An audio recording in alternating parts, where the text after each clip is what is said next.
Proses penyidikan pelaku perusakan mobil di Pemda Cibinong Bogor beberapa waktu lalu melahirkan teka-teki.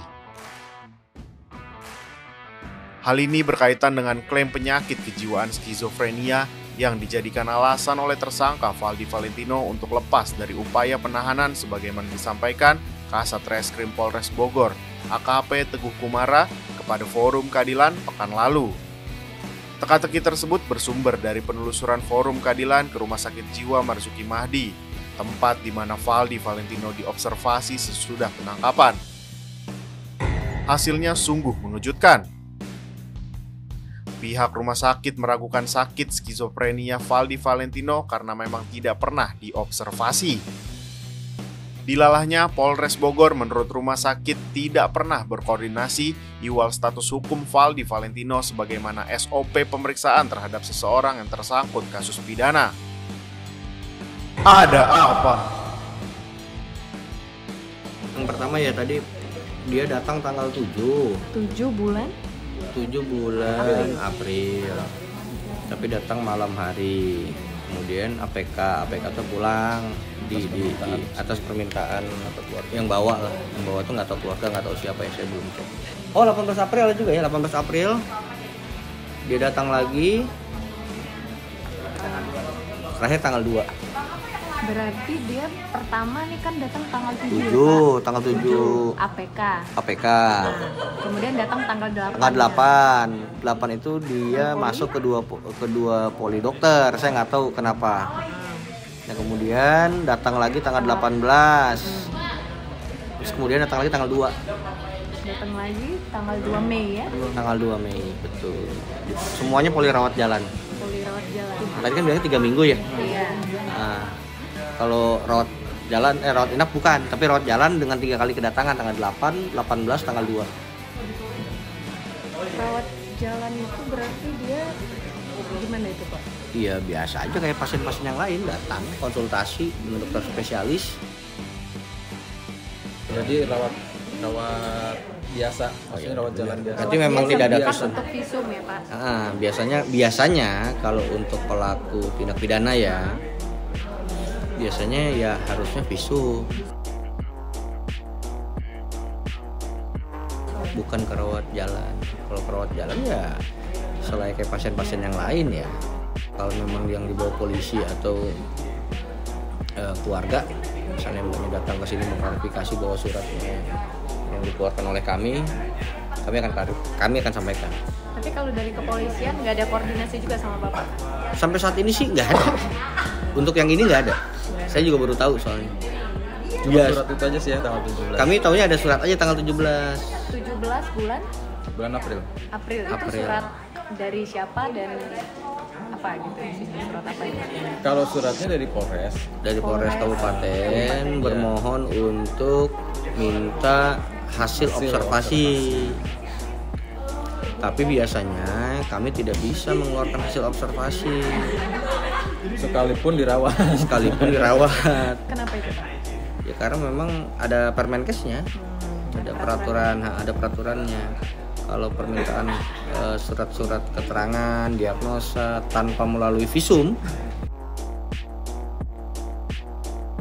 bermohonnya ke kementerian, bukan ke kami. Baru nanti kami akan keluarkan atas perintah dari kementerian langsung. Mbak, dari rumah sakit belum ada balas surat yang dari Polres itu ya Pak? Belum. Ya? Ini aja kalau nggak datang, nggak tahu. kita nggak itu. Ya kita pikir selesai kan, nggak ada info apa-apa gitu.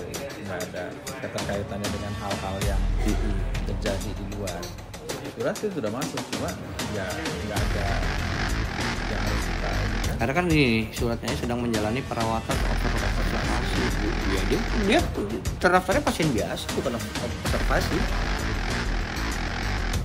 Kalau kan pengertian observasi itu kalau kami kalau pelaku pidana ya visum. Satu-satunya cara untuk menentukan dia layak dipidana atau tidak visum kalau kami ya. Ya kalau misalnya hasil rawat jalan, silakan aja pakai. Tapi kami nggak ada kata-kata apapun Sekalipun misalnya kami menetapkan, mohon maaf ya, oh dia schizofren berat gitu. Kan nggak ada tulisan schizofren berat tuh, nggak ada. Hanya tulisan schizofren. Padahal schizofren itu belum tentu juga gitu. Belum tentu juga ya berat. Ya memang kastanya paling tinggi ya. Cuma ya belum tentu juga nggak bisa dipidana. Ada juga yang dipidana. Kalau misalnya nih, kan udah beberapa lama itu, udah sebulan lewat. Kalau si Valdinya melakukan visum sekarang bisa nggak Pak? Silakan, tapi jangan di sini. Udah nggak bisa, udah rawat jalan dia. Udah nggak bisa itu ya? Berarti udah kena obat kan sama kita kan. Kalau dia minta observasi, ya nggak bisa juga. Karena kalau rawat jalan tuh nggak ada surat, kita paling surat keterangan saja. Hanya surat keterangan dia pernah rawat jalan atau surat keterangan dokter, tapi ini nggak bisa dipakai itu BAP biasanya. Nah, kalau misalnya dia mau visum, ya kami akan arahkan ke Bayangkara yang terdekat kan. Ya kalau mau ke Grogol silahkan aja. Paling dekat kan Bayangkara, keluar tol langsung ke rumah sakit. Begitu. Jadi kalau untuk perbuatan hukum, ya, kami selalu arahkan ke visum. Selain ke Rumah Sakit Jiwa Marzuki Mahdi, Forum Keadilan juga melakukan konfirmasi dan klarifikasi ke Valdi Valentino melalui nomor WhatsApp-nya. Forum Keadilan menanyakan benar atau tidaknya Valdi Valentino mengidap penyakit kejiwaan skizofrenia dan diobservasi di Rumah Sakit Jiwa Marzuki Mahdi Bogor.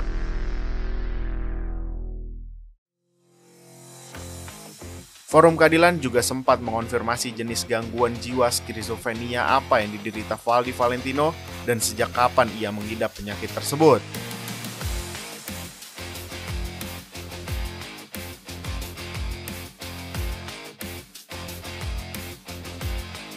Selain itu, Forum Keadilan turut mengonfirmasi keterangan dari Polres Bogor yang mengatakan bahwa Valdi Valentino tiba-tiba pingsan usai diperiksa sebagai tersangka kasus perusakan mobil milik AJ.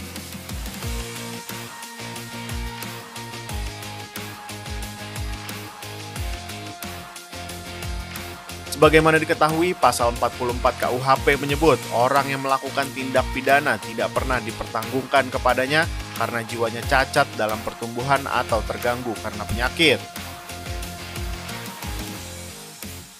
Forum Keadilan pun mengonfirmasi Valdi Valentino apakah penyakit skizofrenia yang dialaminya berkaitan dengan pasal tersebut.